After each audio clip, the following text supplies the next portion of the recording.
दोस्तों आप लोगों को पता है कि आपका इंडो इस्लामिक जो है सीरीज़ उसका जो है कई सारा वीडियो जो कि पहले अपलोडेड है, तो उसको अगर आप लोगों ने नहीं देखा है तो स्टार्टिंग से शुरू कीजिएगा, तो आप लोग के लिए ईजी होगा, क्योंकि मैंने वादा किया था आप लोगों को लगभग जो है 500 to 1000 जो है MCQ मैं कवर करा दूंगा, जो कि इंडो इस्लामिक कल्चर से रिलेटेड होगा। अगर आप लोगों में से सभी लोग, अगर जितने भी लोग यहाँ पर देख रहे हैं, अगर अलीगढ़ मुस्लिम यूनिवर्सिटी एंट्रेंस एग्जाम की तैयारी कर रहे हो, अगर किसी भी कोर्स के लिए है ना, तो वहाँ इंडो इस्लामिक कल्चर यानी IIC जो है आपका वेटेज रखता है, और अच्छा खासा वेटेज रखता है, जहाँ से क्वेश्चन बनता है उस हिसाब से जो है हम लोग MCQ को कवर कर रहे हैं। साथ ही साथ जो है आप लोगों को मैं अभी, अगर आप लोग डेली बेसिस पे इस चैनल से जो है अगर अपडेटेड है, तो मैंने अभी लाइव सेशन जो लिया था वहाँ पर मैंने आप लोगों को क्या बताया था कि हमारा जो है सुपर मैराथन करके एक सीरीज़ होने वाला है। सीरीज़ नहीं, बेसिकली एक एपिसोड होगा, जहाँ पर हम लोग बात करेंगे किस चीज़ से रिलेटेड, जो कि हमारा 200 से 300 MCQ जो है उससे रिलेटेड मैं बात करने वाला हूँ, है ना। तो अगर आप लोगों ने चैनल पे अगर वो उस वाले लाइव सेशन को आप नहीं देखे हैं तो ज़रूर चेक कीजिएगा, उससे आपको बहुत सारी चीज़ों का आइडिया मिलेगा, क्योंकि हम लोग डेली बेसिस पे क्या करते हैं 7:30 PM पे अपना MCQ सीरीज़ करते हैं, जो कि आपके अपकमिंग एंट्रेंस एग्जाम से रिलेटेड होता है। वहाँ पर हम लोग डिटेल में बात करते हैं ना। चलिए ठीक है, हम लोग अपना जो है काम की बातें शुरू करते हैं, और वहाँ पर मैंने ई बुक एंड कोर्स वगैरह से रिलेटेड आपको अपडेट किया है। चलिए ठीक है। द पर्सियन वर्ड जफरसान है ना, मीनिंग गोल्ड स्प्रिंकल, तो जिसका मीनिंग जो होता है gold sprinkle was often used to describe. तो ये जफरसान जो है, ये सॉरी ज़रफ़सान है ना, ज़रफ़सान इस तरीके से आप कर सकते हो, ज़रफ़सान ज़रफ़सा है ना। तो ज़रफ़सा जिसका मीनिंग जो है गोल्ड स्प्रिंकल होता है, इसका जो है हम लोग हमेशा किस चीज़ में यूज़ करते हैं, क्या ये इंडो इस्लामिक पोइट्री में यूज़ होता था, या मुगल कारपेट में, मुगल कारपेट का नाम था ये ना ज़रफ़सा, या पर्शियन कैलीग्राफी था, या डिकोरेटिव मोटिव्स था मुगल आर्किटेक्चर का। तो अगर हम लोग इसके बारे में देखते हैं तो ये हमारा क्या था, एक तरीके से डिकोरेटिव मोटिव्स था मुगल आर्किटेक्चर में ना। तो ये क्या था हमारा डिकोरेटिव मोटिव्स मुगल आर्किटेक्चर का। The famous Indo Islamic poet Amir Khusro is credited with the invention of which musical instrument. तो बेसिकली जो है आपको बताना है कि अमीर खुसरो जी को किस चीज़ का जो है क्रेडिट जाता है, किस म्यूजिकल इंस्ट्रूमेंट को एक तरीके से इन्वेंट करने के लिए ना। तो वीणा का तो ऐसा कुछ लेना देना है नहीं, सितार, तबला, शहनाई है ना। चलो ठीक है, तो इसका करेक्ट आंसर हमारा क्या हो जाएगा, सितार जो है बेसिकली उसके इन्वेंशन के लिए अमीर खुसरो को क्रेडिट जाता है। Which Mughal ruler introduce the Persian जब्त है ना। तो ये जब्त सिस्टम है, ये इसके बारे में आपसे पूछ रहा है, जिससे हम लोग रेवेन्यू कलेक्शन करते थे। तो ये कौन सा मुगल रूलर था जिसने इंट्रोड्यूस किया था जब्त को, क्या ये अकबर ने किया था, या बाबर ने किया था, या औरंगजेब ने किया था, या शाहजहां ने किया था।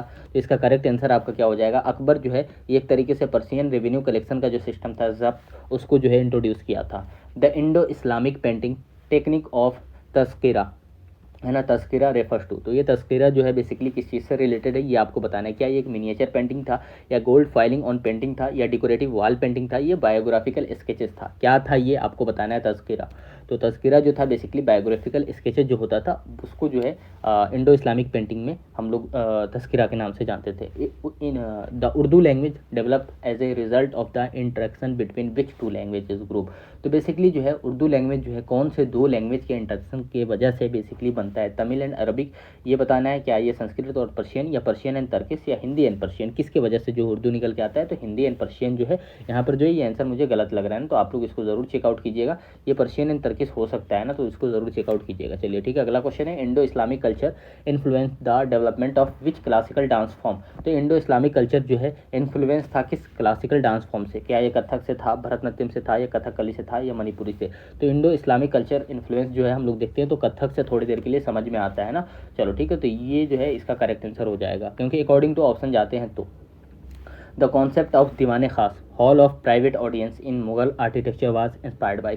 तो ये जो है बेसिकली दीवाने खास का कॉन्सेप्ट जो है हम लोग कहाँ पर देखते हैं, मुगल आर्किटेक्चर में है ना। तो ये किस चीज़ से इंस्पायर्ड था, क्या ये हिंदू टेम्पल से था, या पर्शियन प्लेसेस से था, या रोमन था, या ऑटोमन मॉस्क था। तो ये पर्शियन प्लेसेस जो था वहाँ से दीवाने खास का जो है कॉन्सेप्ट हमारे सामने निकल के आता है। तो इसका करेक्ट आंसर क्या हो जाएगा, बी हो जाएगा। अगले क्वेश्चन की तरफ चलते हैं। The first mosque built in India was.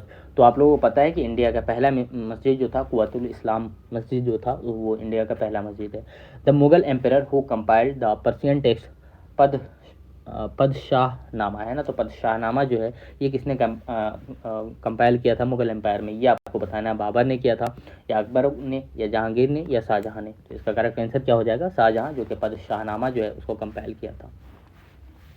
अगला क्वेश्चन क्या है हमारे पास में, the Indo Islamic tradition of dastangoi तो ये दस्तान गोई जो है एक तरीके से जो है रेफर ये टर्म्स था, तो ये किस चीज़ के लिए रेफर किया जाता था? स्टाइल ऑफ कारपेट वीविंग था, या फॉर्म ऑफ स्टोरी टेलिंग था, ये टाइप ऑफ इस्लामिक प्रेयर था? तो इसका जो करेक्ट आंसर क्या हो जाएगा? फॉर्म ऑफ स्टोरी टेलिंग जो है दस्तान गोई से हम लोग रेफर करते थे।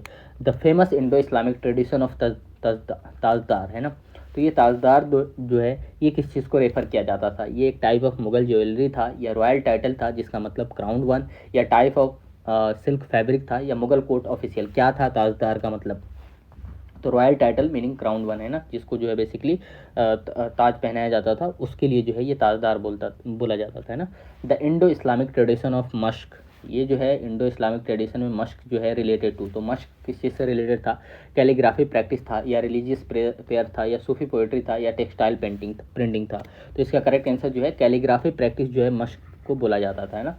चलिए अगला क्वेश्चन क्या है? The famous Indo Islamic dance form of मुजरा। इंडो इस्लामिक आपको बोल रहा है, तो इस्लाम में तो वैसे डांस फॉर्म का कुछ है नहीं, लेकिन जो है बेसिकली इसका कनेक्शन इसलिए ये करते हैं क्योंकि जो मुगल एम्पायर में या दिल्ली सल्तनत में जो लोग भी इस्लामिक कल्चर को फॉलो करते थे, तो उस टाइम पीरियड में ये चीज़ें देखा जाता था, है ना, तो उस हिसाब से ये लोग इसको एक तरीके से इंटरप्रेट करते हैं। तो ये मुजरा जो है अंडर विच रूलर्स, तो मुजरा जो है हम लोग देखते हैं मुगल्स के टाइम पीरियड में जो है बहुत ज़्यादा एक तरीके से फेमस होता है, और इसको जो है मतलब परफॉर्म करवाया जाता था, है ना, कोर्ट में।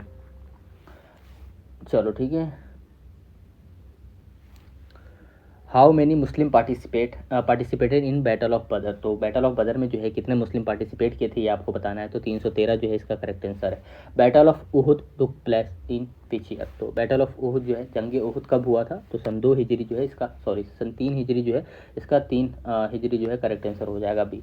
अगला क्वेश्चन क्या है? द बैटल ऑफ ट्रेंच, जिसको हम लोग बैटल ऑफ खंदक, जंग खंदक जो बोलते थे, है ना, तो was fought in which year, तो कौन से साल में लड़ा गया था ये आपको बताना है जंग खंदक के बारे में। तो बी 5 हिजरी, यानी सन 5 हिजरी में इसको लड़ा गया हुआ था। Who suggested digging a trench around Medina in the battle of Khandaq, तो किसने सजेस्ट किया था trench around Medina in battle of Khandaq में? तो सलमान अल फारसी ने, अबू उबैदा ने, या ज़ुबैर बिन अल-अव्वाम ने, बिलाल इब्न रबा? तो इसका करेक्ट आंसर क्या हो जाएगा? सलमान अल फारसी ने ये सजेस्ट किया था। द बैटल ऑफ खैबर, है ना, जंग खैबर जो है was fought against which tribe, तो बैटल जो है जंग खंदक किस ग्रुप से लड़ा गया हुआ था ये आपको बताना है। तो कुरैश, या बनु नादिर, या बनु कैनुका, या ज्यूज ऑफ खैबर? तो ज्यूज ऑफ खैबर जो है इसका करेक्ट आंसर हो जाएगा। तो बैटल ऑफ खैबर जो है ज्यूज ऑफ खैबर के अगेंस्ट में लड़ा गया हुआ था। Who conquered the fortress of Khyber, तो किसने जो है किसको जो है कंकर किया जाता है फोर्ट्रेस ऑफ खैबर? तो इसका अली इब्ने अबी तालिब जो है इसका करेक्ट आंसर हो जाएगा। The conquest of Mecca took place in which year, तो आपको बताना है कि मक्का took place in which year, तो इसका करेक्ट आंसर क्या हो जाएगा? सन 8 हिजरी जो है इसका करेक्ट आंसर हो जाएगा। अगला क्वेश्चन है, who was the second caliph of Islam, दूसरे खलीफा कौन थे इस्लाम के? Abu Bakr, Umar bin Khattab, या Usman bin Affan, Ali bin Abi Talib? तो correct answer Umar bin Khattab जो है इसका हो जाएगा। अगला क्वेश्चन है, the title Al Farooq was given to which caliph, तो टाइटल जो था अल फारूक का कौन से खलीफा को दिया गया हुआ था? अबू बकर को, या उमर इब्न खत्ताब को, या उस्मान इब्न अफ़ान को, या अली इब्न अबी तालिब को? तो करेक्ट आंसर क्या हो जाएगा? उमर इब्न खत्ताब को जो है अल फारूक का टाइटल दिया गया हुआ था। Who was the third caliph of इस्लाम, तीसरे खलीफा कौन थे इस्लाम के? आपको पता होना चाहिए, अबू बकर, या उमर इब्न खत्ताब, या उस्मान इब्न अफ़ान, या अली इब्न अबी तालिब? तो इसका करेक्ट आंसर क्या हो जाएगा? उस्मान इब्न अफ़ान जो है सी इसका करेक्ट आंसर हो जाएगा। चलिए अगला क्वेश्चन क्या है? अगला क्वेश्चन हमारा खत्म होता है आज का सीरीज। अगर आप लोगों में से कोई भी अगर चाहते हैं कि फुल्ली रिकॉर्डेड फॉर्म में आपके सामने जो है पॉकेट कोर्स टाइप चीज़ें हो, जहाँ पर आपके एंट्रेंस एग्जाम से ओरिएंटेड टू द पॉइंट, आपको इधर उधर भटकने की ज़रूरत नहीं, सारी चीज़ें आपको एक जगह में मिल जाएगा। Video lecture and PDF notes, mock test, ये सारी चीज़ें जो है आपको अवेलेबल हो जाएगा हमारे क्रैश कोर्स में। तो क्रैश कोर्स को ज्वाइन कर सकते हैं, तो ज़्यादा चार्ज भी पे नहीं करना पड़ता है। तो अगर किसी को ज्वाइन करना हो एमयू से रिलेटेड तो आप कॉन्टैक्ट कर सकते हैं 9891460883, ये नंबर है हमारा। अच्छा, इस कोर्स को ज्वाइन करने के बाद में सिर्फ आप एक कोर्स के लिए एलिजिबल नहीं होंगे, आपको जो है लगभग 6 से 7 कोर्स जो है उसके लिए आपका पूरा प्रॉपर तैयारी हो जाएगा, है ना। इसमें तो कई सारी चीज़ें ऐसा है जैसे डोमेन स्पेसिफिक से रिलेटेड, जैसे हिस्ट्री हो गया, ज्योग्राफी हो गया, पॉलिटी हो गया, ये सारी चीज़ें भी आपको यहाँ पर प्रीमियम डैशबोर्ड में हम लोग प्रोवाइड कराते हैं ना। तो ये चीज़ है, आप अगर ज्वाइन करना चाहते हैं तो क्रैश कोर्स को ज्वाइन कर सकते हैं। साथ ही साथ जो है क्यों ज्वाइन करना चाहिए, तो ये जो है वेबसाइट पे जैसे जाएंगे तो देखेंगे तो लास्ट ईयर जो है कई सारे बच्चे सेलेक्ट हुए थे, जिसमें से हमारे पास में कुछ फोटोज़ हैं, तो जिसका आपको क्रेडिट यहाँ पे देखने को मिल सकता है। वैसे लास्ट ईयर देखा जाए तो 50+ जो है बच्चे सेलेक्ट हुए थे, है ना। इसका सभी का फोटो यहाँ पर अवेलेबल नहीं है, लेकिन हाँ यहाँ पर 15, 16, 20 जो भी है यहाँ पर अवेलेबल है, तो उसको आप लोग चेकआउट कर सकते हैं। एक जगह पर तो डबल रिपीट हो गया है ना अपलोड के टाइम में, तो यहाँ पर है, इसके वजह से ज्वाइन करना चाहिए, क्योंकि ऑलरेडी इन लोगों का ईयर गैप था और साथ ही साथ जो है ये लोग बहुत ज़्यादा कंफ्यूज थे, जिसकी वजह से जो है यहाँ आकर इनको हेल्प मिला। तो आप यहाँ से ज्वाइन कर सकते हैं और अपने एंट्रेंस एग्जाम जो जो ड्रीम यूनिवर्सिटी है उसको लेकर अगर आप चिंता में है तो ये चिंता आपका खत्म हो सकता है यहाँ पर। चलिए ठीक है, साथ ही साथ ई बुक से रिलेटेड सारी अपडेट मैंने आपको अभी वाले लाइव सेशन में दे दिया था।